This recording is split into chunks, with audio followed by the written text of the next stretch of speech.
Thank you, sir, for your leadership. You're welcome.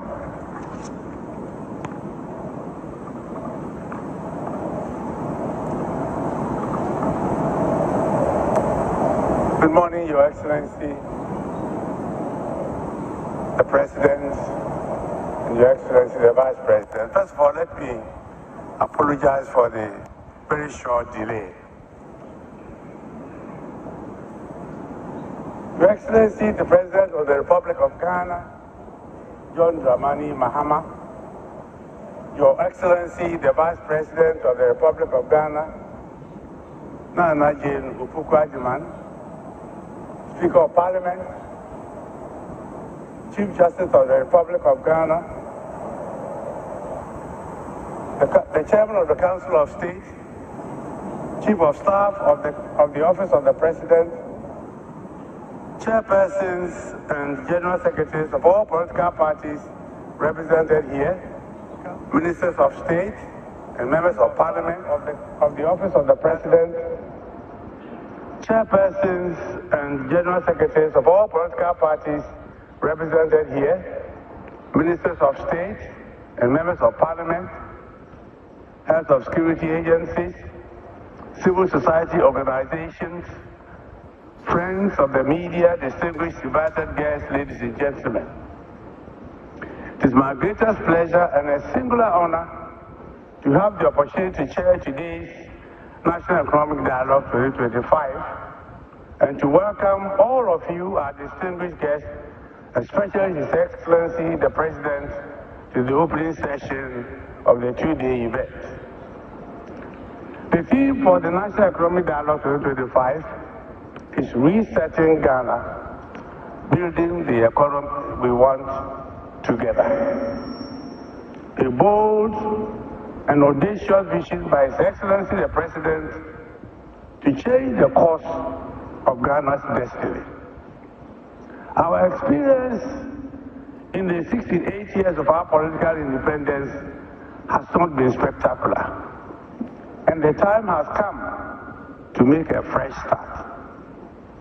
When the President asked me to chair this dialogue, I agreed without hesitation, because I felt the same way as His Excellency, that Ghana indeed needs its destiny to be urgently reset. Your Excellency, on March 6, 1957, 68 years ago, when I first entered secondary school, the Gold Coast became an independent sovereign state called Ghana. And when Osage Dr. Kwame Nkrumah declared that our beloved country Ghana is free forever, he genuinely and passionately believed it. In his brief years of leadership of this country, he demonstrated clearly that he had come to reset Ghana's destiny. His purpose was not just to liberate Ghana politically from colonial domination and exploitation, but to build a self-confident country capable of managing its own affairs politically and economically for the benefit of all its citizens. In his statement of purpose, Dr. Nkrumah declared his selfless ambition to reset Ghana on a completely new economic model, to establish in Ghana a strong and progressive society in which no one, repeat, no one will have any anxiety about the basic needs of life, about work, about food and shelter, where poverty and illiteracy no longer exist. Disease is brought under control, and where our educational facilities provide all the children of Ghana with the best possible opportunity for the development of their potentials. That was Nkrumah's Ghanaian dream, and he executed this vision with passion, backed by clear and credible actions and a selfless devotion to the reset agenda. The transformation of Ghana was dazzling. Close to 400 vertically integrated agriculture and manufacturing ventures were established in Ghana, with over 40% in rural Ghana. Well-paying jobs were abundant. Unemployment was not known. Graduates left university with jobs waiting for them, and workers happily sang "Work and Happiness" every day at noontime. Sadly, Your Excellency, this period, which I describe as the golden age of Ghana, came to an abrupt end when Nkrumah was overthrown on 24 February 1966, and with that, the Ghana dream died and has since remained a mirage. Your Excellency, Professor Jane Nana Opoku-Agyeman, Vice President of the Republic of Ghana, Her Ladyship Gertrude Isaba Saki Tokonu, Chief Justice of the Republic of Ghana, the Right Honorable Edward Do Ajahu, Chairman of the Council of State, members of the Council of State, the Honorable Chief of Staff Julius Debra, the Honorable Minister for Finance Dr. Kaisel Ato Forsen, Ministers and Deputy Ministers of State, Dr. Ishmael Yamson, and I call him Uncle Yamson, Chairman of the National Economic Dialogue Planning Committee, the Governor of the Bank of Ghana, Dr. Johnson Pandit Isiama, former governors of the Bank of Ghana, heads of security services, the Dean and members of the Diplomatic Corps, His Royal Majesty King Takiteku Churu II, the Garman Chair, heads of political parties, captains of industry, chiefs and queen mothers, friends from the media, fellow countrymen, ladies and gentlemen. It is with great honor and a deep sense of responsibility that I welcome you to this National Economic Dialogue. This gathering is more than just a symbolic exercise or the fulfillment of a campaign promise. It is a decisive step in our collective responsibility to reset Ghana's economy, restore confidence, and build the prosperous future we all envision. Today we are here to begin the process of engaging in honest, solution-driven discussions about the challenges we face and the opportunities before us. Our nation stands at a pivotal moment, and the choices we make now will determine the trajectory of our economy for generations to come. As President, I have the honor of leading the conversation on the theme, Resetting Ghana, Building the Economy We Want Together. This theme reflects our shared commitment to creating an economy that is resilient, inclusive, and built on sustainable growth. It is an invitation to all stakeholders to contribute their expertise, ideas, and dedication to this national effort. Ghana is at a critical crossroads in its economic development. The challenges before us are stark, and the economic distress we face are undeniable. However, our collective resilience, ingenuity, and determination have always been the driving force of our nation's progress. We are not here merely to recount our struggles, nor are we here to resign ourselves to economic stagnation. We are here to seek solutions, to adopt strategies that will put us on a sustainable growth trajectory, and to ensure that we build an economy that works for every Ghanaian. For me, this is not just another policy discussion. It is an urgent call to action. A crucial moment for us as stakeholders to unite with purpose and resolve the challenges that face us. We've gathered here to create a powerful platform where government officials, policymakers, business leaders, economists, industry experts, development partners, and other key figures come together to shape the future of our nation. The insights, diverse perspectives, and actionable recommendations that emerge from these discussions must transcend theoretical frameworks and drive real, impactful decisions that will guide our national economy forward. Throughout our engagement, we will focus on practical strategies to restore macroeconomic stability and pave the way for long-term economic transformation. This includes developing policies that stimulate growth and create sustainable job opportunities for our rapidly growing population. We'll also examine the structural reforms that are necessary to unleash the private sector's potential and make it truly the engine of growth that drives job creation and innovation. Strengthening economic governance institutions will be a key topic of discussion, ensuring transparency and accountability at all levels of government, while taking decisive action to combat corruption and other things that hinder our progress.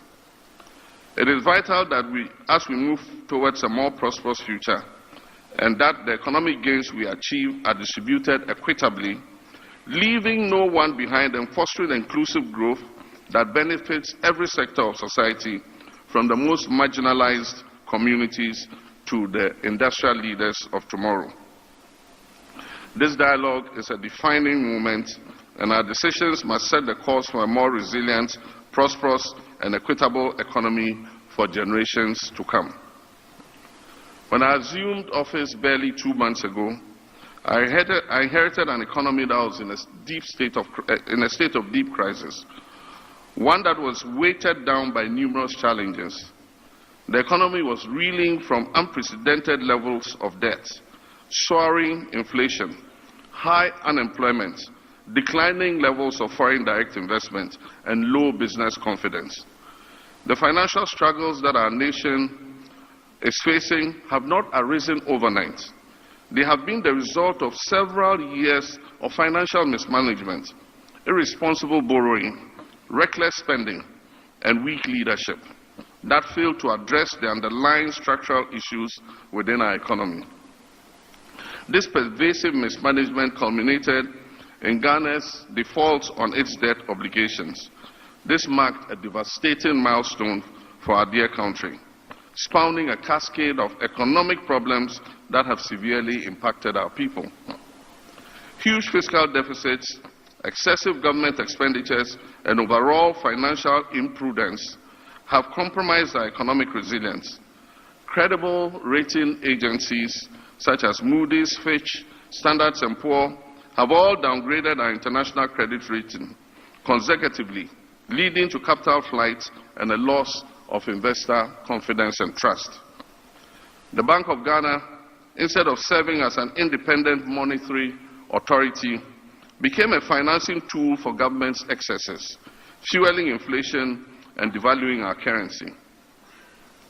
The cost of living has skyrocketed to unbearable levels, leaving families grappling with the inability to afford even the most basic necessities.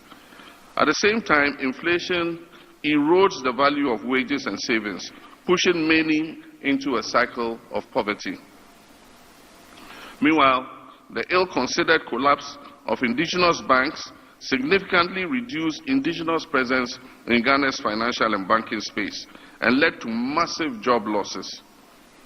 For too long, Ghana has been plagued by short-term decision-making that prioritizes political expediency over long-term stability. We refuse to accept this as Ghana's reality. We reject the notion that economic hardship must be our norm. We refuse to surrender to the forces of stagnation and decline. We are gathered here today because we believe in Ghana's ability to rise again.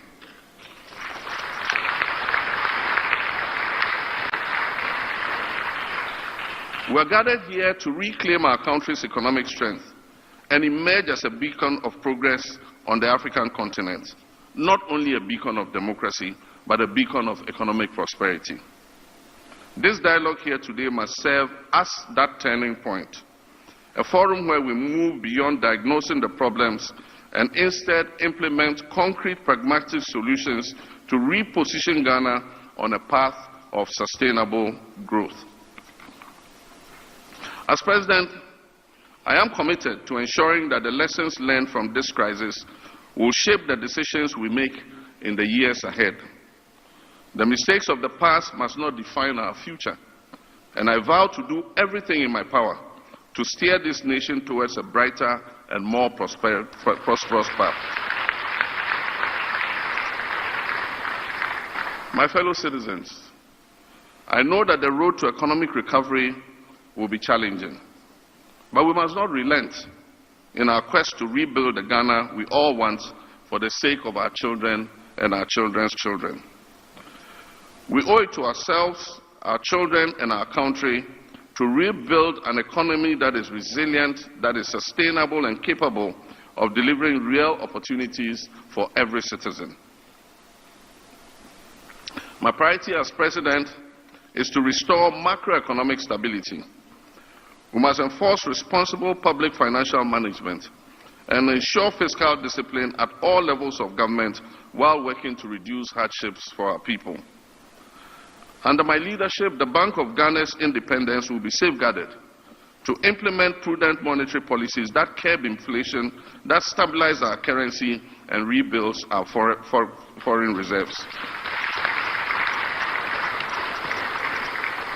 We must never again allow reckless borrowing and excessive government spending to undermine our progress. Fiscal responsibility must become the bedrock of our national development strategy, and every cedi spent must deliver tangible value to the Ghanaian people. We must review our laws. Thank you. We must review our laws to eliminate excessive waste in the procurement of government supplies and projects. Single source procurement must be the rare exception rather than the norm. We must also subject government projects above a certain threshold to value for money audits. And just this morning I was reviewing some of the procurement reports. And there was this procurement for poultry farmers, 10,000 units of something. And it was single source. The reason for single source was urgency. And one company was giving the contract to supply 10,000 units of whatever it was. The supplier and the person who assembles it was not allowed to bid. And so the company that won it went to the supplier, bought the items for 4,500 and came and sold them for 6,600 to government and walked away with 21 million cedis on that supply. I mean, how can you do this? I mean, it was our own company we're running. How would we do a thing like this? But that is government bleeding. Everybody cutting their pound of flesh. That must stop.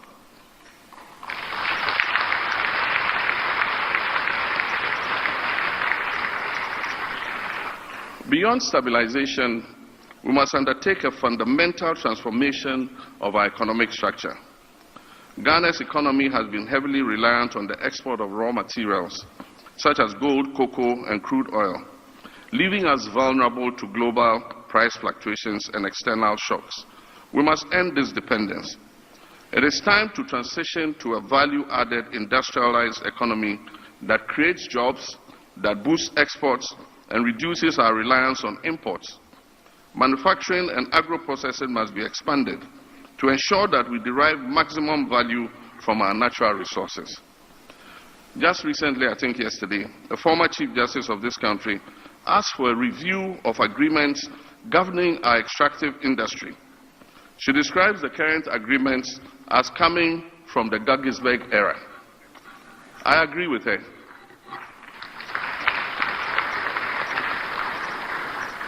There must be increased indigenous participation in the exploitation of our natural resources. Ghana must earn more from its natural resource endowment if we are to create wealth and prosperity for our people.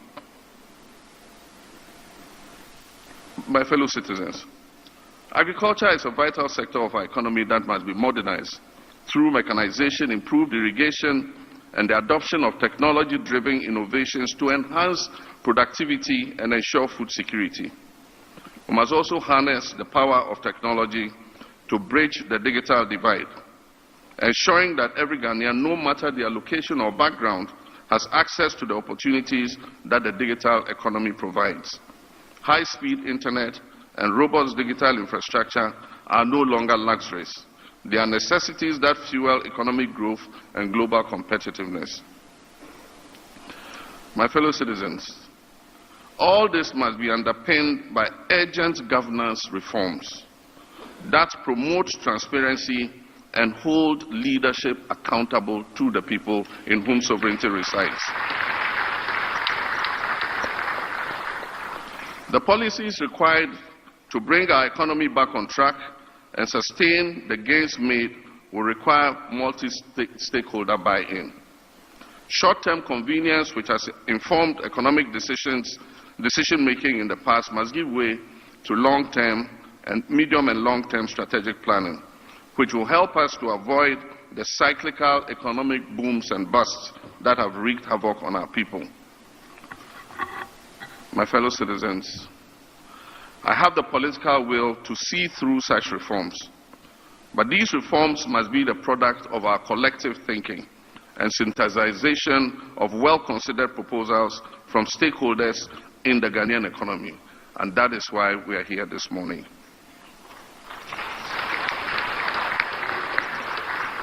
As I had cause to say when I delivered the message on the state of the nation to Parliament last week, consensus building and consultation will be the hallmark of this administration, because I believe that all of us as Ghanaians have a role to play in the development of our dear nation. And I would very much like to be remembered as the president who provided a platform for this to happen.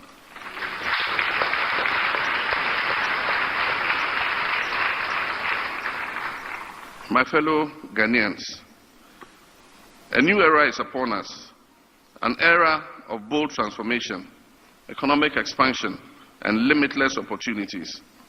At the heart of our vision for Ghana's future is the implementation of a 24-hour economy that works for all. This strategy will revolutionize our economic landscape. It will create sustainable jobs and position Ghana as a competitive force on the global stage. Across the world, thriving economies have embraced continuous productivity, ensuring that businesses, industries, and essential services operate around the clock to maximize growth and prosperity. It is time for Ghana to also step forward and break free from the limitations of a traditional economy and embrace a future where opportunity is not confined by time. Under this initiative, this administration is committed to providing incentives and tax breaks for manufacturers and businesses that extend their operational hours, encouraging a shift-based employment system that expands job opportunities. We will strengthen key sectors such as manufacturing, retail, healthcare, logistics, and financial services to support such continuous operation. We will invest in infrastructure, energy, and security to ensure businesses and workers operate in a safe and efficient environment. We will enhance transportation systems to facilitate the movement of workers and goods at all hours of the day and night. We will implement fair labor practices that protect workers' rights while fostering productivity and economic growth. The time for transformation is now. Let us embrace our economic transformation and unlock the full potential of our beloved country. Let us work together to build a resilient, competitive, and a prosperous Ghana. I fully understand that the road ahead will not be easy, but it is a road we must travel. The responsibility for rebuilding Ghana's economy does not rest on government's shoulders alone. It is a shared responsibility that requires the active participation of every Ghanaian. Let us rise to the occasion, take decisive and necessary action, and ensure that we leave behind a legacy of economic resilience, stability, and prosperity for future generations. Let me take this opportunity to thank Uncle Ishmael Yamson and the National Economic Dialogue team for the hard work you have put in bringing us here together for this all-important event. I wish to thank all of you who have taken the opportunity to be here with us this morning for your commitment to this national dialogue and for your dedication to the progress of our nation. Together, we'll build the Ghana we want and a robust economy of our own design and creation. I therefore have the honor and privilege to declare this National Economic Dialogue 2025 duly open.